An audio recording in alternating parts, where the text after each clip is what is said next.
Halo, halo, apa kabar? Assalamualaikum warahmatullahi wabarakatuh. Senang sekali saya Her Subono Arif masih bisa terus menjumpai Anda semua. Doa yang terbaik untuk Anda semua, tetap sehat, tetap semangat, dan bagi yang berpuasa bisa menjalankan ibadah puasanya sampai akhir nanti. Amin. Megawati Soekarno Putri tidak memenuhi undangan buka bersama Presiden Prabowo di istana yang berlangsung Selasa sore 3 Maret 2026. Namun pada hari yang sama, Megawati itu juga mengirim surat ucapan duka cita atas wafatnya pemimpin tertinggi Iran Ayatullah Ali Khamenei yang menjadi korban serangan Amerika Serikat dan Israel. Dua momen itu penting untuk kita perhatikan karena ini menjadi sinyal yang sangat kuat bahwa hubungan keduanya antara Pak Prabowo dengan Ibu Megawati itu tidak lagi mesra seperti sebelumnya dan menunjukkan adanya perbedaan yang signifikan kedua tokoh ini dalam paradigma dan kebijakan politiknya, termasuk dalam diplomasi dan kebijakan politik luar negeri. Apalagi sebelumnya secara terbuka PDIP juga mempersoalkan penggunaan anggaran pendidikan untuk makan bergizi gratis dan yang terbaru ini seorang anggota DPR RI dari PDIP juga mendesak agar Indonesia itu keluar dari board office yang dipimpin oleh Presiden Donald Trump. Hari Selasa kemarin Presiden Prabowo itu mengundang para mantan presiden dan wakil presiden serta sejumlah pemimpin lembaga tinggi negara. Dari tiga orang mantan presiden yang sekarang ini masih ada, masih hidup, hanya Susilo Bambang Yudhoyono dan Jokowi yang hadir. Sementara Megawati, seperti dikatakan oleh politisi PDIP Deddy Sitorus, tidak bisa hadir karena sedang menghadiri atau sedang ada acara internal partai yang berlangsung di Bali. Sehari sebelumnya, Megawati Soekarno Putri itu juga tidak hadir dalam pemakaman mantan Wakil Presiden Tri Sutesno dan mengutus Sekjen PDIP Hasto Kristianto bersama Ketua DPP Jarod Saiful Hidayat. Hasto menjelaskan Megawati tidak bisa hadir karena sedang berada di luar kota. Jadi maksudnya rupanya sedang ada di Bali dan ada acara internal di sana. Ini cukup serius dong ya kalau berhari-hari di sana. Ketidakhadiran Megawati dalam buka puasa bersama di istana memang tidak bisa serta-merta dikaitkan dengan merenggangnya hubungan dengan Prabowo. Apalagi ini ada Puan Maharani tampak hadir. Tapi sebenarnya kalau Puan Maharani ini kan hadirnya dalam kapasitas sebagai Ketua DPR RI dan dia memang tidak selalu sejalan dengan ibunya ya kan. Kita ingat bagaimana ketika hubungan Ibu Megawati dengan Jokowi merenggang, tapi Puan Maharani tetap menjalin hubungan yang cukup dekat dengan Jokowi pada waktu itu. Jadi pertama yang harus kita lihat ketidakhadiran Megawati itu harus dikaitkan karena Prabowo juga mengundang SBY dan terlebih Joko Widodo. Hubungan dengan SBY ya memang kita tahu sudah lama merenggang dan sampai saat ini belum menunjukkan tanda-tanda bakal pulih. Tapi kalau dibandingkan dengan hubungan Megawati dan SBY, pasti hubungan dengan Jokowi ini lebih berat ya.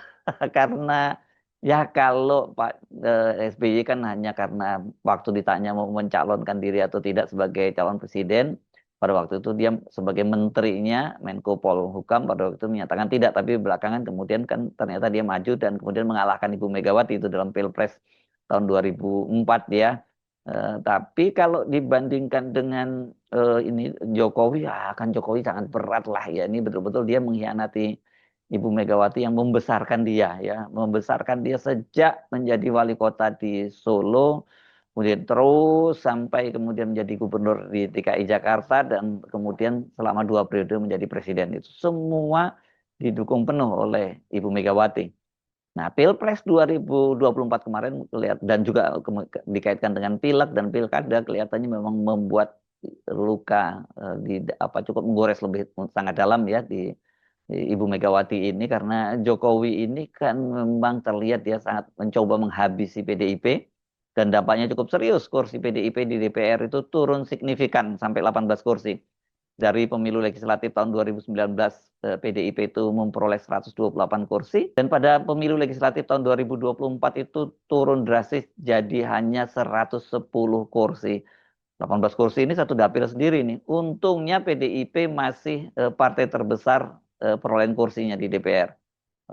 18 kursi lebih dari satu dapil dong, 2 dapil ya. Kalau itu dapil gemuk semua ya, yang dapil 10 kursi ini, wah gede banget. Termasuk 8 kursi pun juga itu termasuk daerah yang gemuk. Nah, selain itu kan ada juga upaya dari PSI, ya, partai yang dipimpin oleh anaknya Jokowi, Kaisang Pangarep, ingin mengubah kandang Banteng, Jawa Tengah itu jadi kebun mawar merah pada waktu itu. Dan belakangan setelah logo PSI berubah jadi kepala gajah yang terpotong, yaitu mau dijadikan kandang gajah.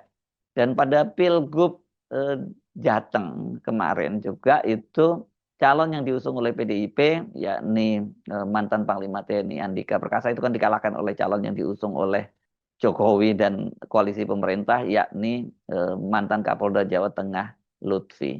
Jadi beda sekali dengan SBY lah ya. SBY kan hanya dia merasa ya dikhianati tapi atau dibohongi begitu saja ya.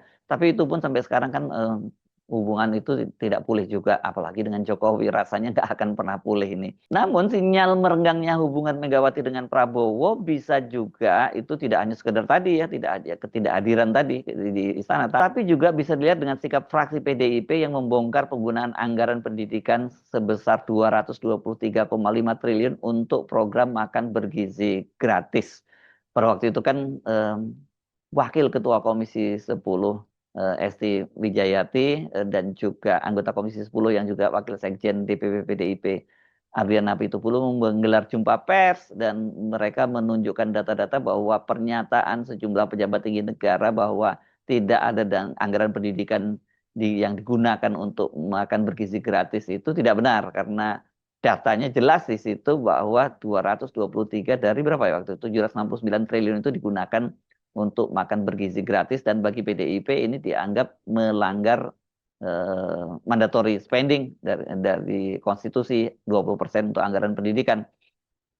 Nah, ini PDIP itu bukan hanya lewat fraksinya, tapi lewat DPP PDIP dalam sebuah surat yang ditandatangani oleh Hasto Kristianto Sekjen dan Ketua Dewan Kehormatan DPP PDIP Komarudin Watubun itu membuat surat edaran larangan kader PDIP terlibat dalam bisnis MBG dan seruan untuk mengawasi penggunaan ini sesuai dengan mandatory spendingnya 20%.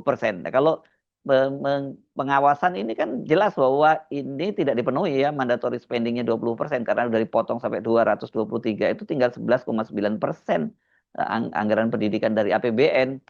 Dan ini larangan itu bahkan disertai sanksi, dan ini berlaku untuk semua karena suratnya kan ditujukan kepada seluruh ketua DPD, DPC, kemudian anggota DPR RI, anggota DPRD tingkat provinsi, kota dan kabupaten, kemudian kepala dan wakil kepala daerah gitu tingkat provinsi, kota dan kabupaten. Jadi semuanya nggak boleh sama sekali menyentuh bisnisnya MBG ini. Jelas ini serangan yang sangat keras dan telak terhadap Presiden Prabowo, karena makan bergizi gratis itu adalah program andalan yang paling dibangga-banggakan oleh Presiden Prabowo, karena dia menyatakan bahwa jumlah yang sekarang mendapatkan program makan bergizi gratis ini, jumlah siswanya itu terbesar sekarang di dunia, mengalahkan negara-negara lain yang lebih dulu melaksanakan program itu seperti India dan Brazil gitu ya. Nah, soal ini memang program ini pasti sangat sensitif, apalagi seperti dikatakan oleh Menteri Keuangan Purbaya Yudhisa Dewa, ini program ini nggak boleh dikutak-atik, apalagi dikritik ya. Jangan kebanyakan dikritik, kata dia, karena itu program strategis pemerintahan Prabowo. Nah, sekarang PDIP malah soalkannya begitu. Walaupun kelihatannya sikap PDIP ini sekarang kita tidak tahu berubah atau bagaimana, tapi yang jelas memang pada waktu itu kemudian Sekretaris Kabinet Letkol Teddy Indrawijaya kan membuat pukulan telak dengan menyebutkan bahwa bagaimana PDIP bisa mengkritik soal itu, karena yang memimpin dalam rapat anggaran itu ketua badan anggarannya adalah politisi PDIP, yakni Said Abdullah yang sekarang menjadi ketua DPD PDIP Jawa Timur. Dan yang lebih telak lagi, Said Abdullah juga membenarkan soal itu dan kata dia bersama dengan seluruh anggota DPR, dalam hal ini tentu fraksi PDIP yang membongkar-bongkar soal anggaran MBG itu, ya harus konsisten untuk mendukung program pemerintah itu. Jadi dalam soal ini ada sikap yang terbelah dalam menyerang soal program MBG ini. Tetapi bahwa indikasi Mega Prabowo mulai bersimpang jalan itu daftarnya makin banyak jika kita kaitkan dengan sikap PDIP dan Megawati berkaitan dengan Board Office, keanggotaan Indonesia di Board Office, dan juga serangan Israel dan Amerika ke Iran. Terutama berkaitan dengan wafatnya atau gugurnya pemimpin tertinggi Iran, Ayatullah Ali Khamenei. Mayor Jenderal TNI Purnawirawan TB Hasanuddin, anggota Komisi 1 DPR RI dari fraksi PDIP, secara terbuka sudah minta Indonesia keluar dari Board Office dan pengiriman pasukan ke Gaza itu dibatalkan. Dia mengajukan alasan-alasan konstitusional, ya karena memang mandatnya Indonesia itu harus menjaga perdamaian, bukan di dunia internasional begitu, dan harus itu di bawah PBB, sementara ini kan tidak di bawah PBB. Dan juga soal efisiensi anggaran. Karena kalau 8.000 pasukan ini kan yang dikirim itu jumlahnya sangat besar dan itu akan dibiayai sendiri melalui skema iuran tadi 17 triliun. Dalam soal serangan Israel dan Iran, PDIP juga sangat berbeda dengan pemerintahan Prabowo. Sampai hari ini, Indonesia itu belum menyampaikan sikap terhadap serangan Israel dan Amerika Serikat dan juga apalagi mengucapkan duka cita atas gugurnya Ali Khamenei. Sikap itu sangat berbeda dengan pemimpin negara tetangga seperti PM Malaysia Anwar Ibrahim yang mengutuk keras serangan itu. Politisi PDIP Guntur Romli mempertanyakan sikap pemerintahan Prabowo itu. Guntur menekankan bahwa Iran dan Indonesia memiliki hubungan diplomatik dan kerjasama hingga tingkat internasional. Tapi anehnya ada kepala negara sahabat meninggal, Prabowo tidak mengucapkan kesedihan dan duka cita. Itu cuitan dari Guntur melalui akun media sosialnya pada tanggal 3 Maret kemarin ya. Menurut Guntur, secara etika dan adab ketimuran, ketiadaan ucapan duka itu patut dipertanyakan. Apalagi, kata Guntur, ketika Amerika Serikat dan Israel melancarkan serangan gabungan ke Iran pada tanggal 28 Februari 2026, Presiden Prabowo melalui Kementerian Luar Negeri menawarkan diri menjadi juru damai dari pertempuran itu. Nah, pada hari Selasa kemarin, Megawati itu mengutus Sekjen DPP PDIP Hasto Kristianto dan Ketua DPP Bidang Luar Negeri Ahmad Basarah. Mereka menemui Duta Besar Iran di Jakarta, menyampaikan duka cita sekaligus menyampaikan surat ucapan bela sungkawa dari Megawati Soekarno Putri ke pemerintah Iran. Surat itu disampaikan langsung ke Duta Besar Iran di Jakarta, Muhammad Barujerdi, dan juga ditunjukkan kepada wartawan. Dari isi surat yang beredar di media, terlihat bagaimana sikap politik Megawati dan juga hubungannya secara personal dengan Ayatullah Ali Khamenei. Saya bacakan sebagian dari surat itu ya. Dengan hati terkejut dan sangat berduka, saya, Profesor Dr. Megawati Soekarno Putri, selaku Presiden RI kelima, mewakili keluarga besar Dr. Honoris Causa Insinyur Soekarno dalam kurung Bung Karno, sekaligus sebagai Ketua Umum PDI Perjuangan, menyampaikan bela sungkawa atas wafatnya yang mulia Ayatullah Ali Khamenei, pemimpin tertinggi Republik Islam Iran yang gugur dalam serangan militer mendadak yang dilancarkan Israel dan Amerika Serikat terhadap wilayah Iran pada 28 Februari 2026. Selama lebih dari 3 dekade, Ayatullah Ali Khamenei memimpin bangsanya dalam situasi yang sangat sulit di tengah tekanan geopolitik, sanksi ekonomi, dan ancaman militer, seraya secara konsisten mempertahankan kedaulatan negaranya dan martabat dunia Islam. Dalam diri beliau, kami melihat seorang ulama dan negarawan yang berupaya memadukan iman, keagamaan, keadilan sosial, dan sikap anti-imperialisme dalam satu garis perjuangan yang konsisten. Bagi kami di Indonesia, sosok Ayatullah Ali Khamenei memiliki kedekatan batin dan pemikiran dengan perjuangan Bung Karno, Bapak Bangsa, proklamator, dan Presiden pertama Republik Indonesia. Berbagai kesaksian menunjukkan bagaimana sejak usia muda beliau mengagumi Bung Karno, membaca pemikirannya, dan menjadikan pengalaman Indonesia, terutama Pancasila dan semangat Dasar-Sila Bandung, sebagai salah satu referensi dalam merumuskan sintesis antara agama, kebangsaan, dan keadilan sosial di Iran. Hari ini saya terkenang akan kunjungan resmi saya ke Teheran tahun 2004 dalam kapasitas selaku Presiden Republik Indonesia. Kunjungan itu adalah untuk menghadiri konferensi D8 sekaligus memperkuat hubungan persahabatan dan kerjasama antara kedua negara.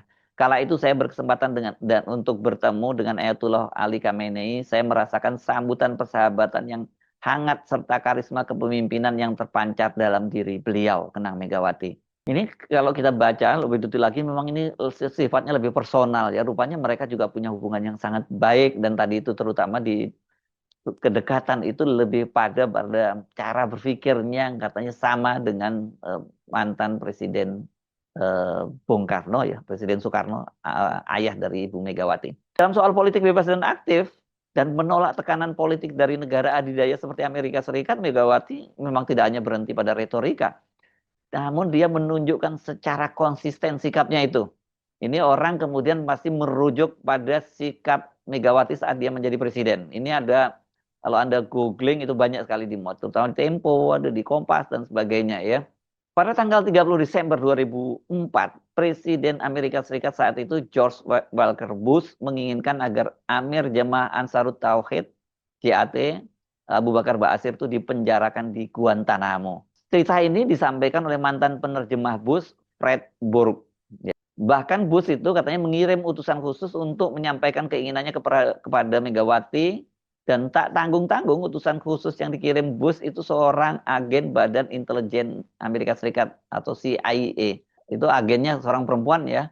Agen CIA tersebut didampingi Duta Besar Amerika Serikat untuk Indonesia, Ralph L. Boyce, ahli Indonesia di Dewan Keamanan Nasional Karen Brooke, dan juga Brooke sendiri. Pertemuan itu disampaikan utusan khusus Presiden Bush dalam pertemuan rahasia di rumah Megawati, kata Fred Burke, sebagaimana di ini rupanya saya bacanya di Kompas tapi dia mengutip dari Tempo. Dan Megawati sama sekali tidak tahu kalau utusan khusus itu seorang agen CIA, kata Burke. Pasalnya Boyce, Duta Besar Amerika, hanya memperkenalkan wanita tersebut sebagai utusan khusus Bush. Pertemuan berlangsung singkat, hanya sekitar 20 menit, dan kata Burke, obrolan dalam pertemuan itu justru didominasi oleh Megawati dan agen CIA yang merupakan utusan khusus Presiden Bush. Agen CIA itu menyampaikan keinginan Bush agar Megawati memastikan Polri menangkap Ba'asyir sebelum berlangsungnya konferensi tingkat tinggi APEC di Los Cabos, Meksiko, Oktober 2002, yang juga akan dihadiri oleh Ibu Megawati. Di luar dugaan, Megawati menolak permintaan tersebut. Mulanya Megawati beralasan sosok Ba'asyir sangat dikenal luas oleh masyarakat Indonesia. Megawati bilang jika tiba-tiba Ba'asyir menghilang maka akan memunculkan kecurigaan dari publik. Hal itu, kata Megawati, akan menyulitkan pemerintah Indonesia, dan Megawati pun meminta penolakannya terhadap permintaan Bush itu tidak mengganggu hubungan bilateral antara Indonesia dan Amerika Serikat. Perwakilan Amerika Serikat itu lantas terkejut mendengar Megawati yang langsung menolak. Pasalnya pertemuan itu langsung diinisiasi oleh Bush. Nggak pernah ada kepala negara dunia ketiga seperti Indonesia gitu berani menolak permintaan Bush ya. Negara lain lah begitu ya. Mereka bertiga, Boyce, agen CIA dan Brooke, itu sampai harus bertanya kepada dia, Megawati, untuk memastikan kebenaran ucapan penolakan Megawati di akhir pertemuan, tutur Brooke. Permintaan Bush yang ditolak oleh Megawati itu ternyata juga diakui oleh Ba'asyir saat membacakan eksepsi di Pengadilan Negeri Jakarta Selatan pada 24 Februari 2011. Awalnya Ba'asyir itu mengutip pernyataan Duta Besar Amerika Serikat ketika berpidato di Universitas Islam Negeri. Abu Bakar akan kami usahakan supaya tidak bisa lagi mengurusi organisasinya, ujar Ba'asyir ketika membacakan nota keberatan. Lalu dia menceritakan upaya Amerika Serikat meminta Megawati mengizinkan ekstradisi Ba'asyir ke Guantanamo, namun ditolak. Tetapi Megawati menolak tegas sehingga makar pertama ini gagal, katanya. Orang itu informasi sampai juga ya. Jadi konteksnya kelihatannya ketika saya menyatakan salah, mungkin ini penjelasan dari Burke itu tahun 2004 ya. Jadi makanya kemudian dinyatakan bahwa harus sebelum pertemuan APEC tahun 2002. Mungkin konteksnya seperti itu. Nanti kita cek lagi soal akurasi soal tahunnya ya. Tapi kalau informasi itu memang jelas valid dan Anda mudah menemukan di berbagai media ya soal bagaimana Megawati menolak permintaan dari Presiden George Walker Bush. Nah, sekarang ini kalau Anda baca di media banyak yang mulai banding-bandingkan sikap Prabowo dengan Megawati, apalagi kan ramai sekali juga viral sekali video yang beredar Duta Besar Iran di Jakarta itu rupanya malah lebih memilih bertemu dengan mantan wakil Presiden Yusuf Kala ketimbang bertemu dengan pemerintah Indonesia. Mungkin mereka lihat reputasi dari Pak Yusuf Kala dalam menginisiasi perdamaian Atau selain itu mungkin juga kaitannya karena Pak Yusuf Kalla kan sekarang menjadi Ketua Palang Merah Indonesia gitu ya. Nah, seusai pertemuan itu Pak Yusuf Kalla menjelaskan sikapnya ya. Kalau sebelumnya ini dia sangat keras, sekarang beda. Tentunya mengharapkan dukungan umat Islam, dan saya sampaikan bahwa kita semua umat Islam di Indonesia dan pemerintah Indonesia mendukung malah Presiden Prabowo, yaitu siap untuk menjadi penengah dalam konflik ini, dan itu juga akan kita bicarakan secara keseluruhan dengan pemerintah mengenai hal itu. Dibutuhkan persetujuan kedua belah pihak. Ini tentu hal yang sedang dipikirkan oleh mereka. Kan dalam pernyataan sebelumnya Pak Yusuf Kalla kan menyatakan dia kalau Indonesia mau coba menjadi penengah di antara juru damai, itu kan katanya Indonesia itu nggak setara dengan Amerika Serikat. Jadi artinya ya ini terlalu apa ya, terlalu tinggi harapan Indonesia bisa menjadi juru damai di antara dua negara ini, Amerika dengan Iran ini gitu ya. Nah, balik lagi ke soal langkah Megawati ya. Langkah Megawati mengirim surat duka cita ke pemerintah Iran ini, menyatakan kesedihannya yang sangat dalam tadi kan, sangat personal atas wafatnya, atas gugurnya Ayatullah Ali Khamenei. Ini jelas akan semakin menambah berat tekanan politik kepada Presiden Prabowo setelah sejumlah ormas keagamaan, mulai dari MUI, Persekutuan Gereja Indonesia, Nahdlatul Ulama, Muhammadiyah, dan masih banyak ormas Islam lainnya, kemudian para purnawirawan TNI, puluhan organisasi sipil kemasyarakatan, dan puluhan guru besar itu mendesak agar Indonesia segera keluar dari BOP dan mengutuk serangan Amerika Serikat ke Iran. Saya Hersuna Arif, sampai jumpa lagi. Wassalamualaikum warahmatullahi wabarakatuh.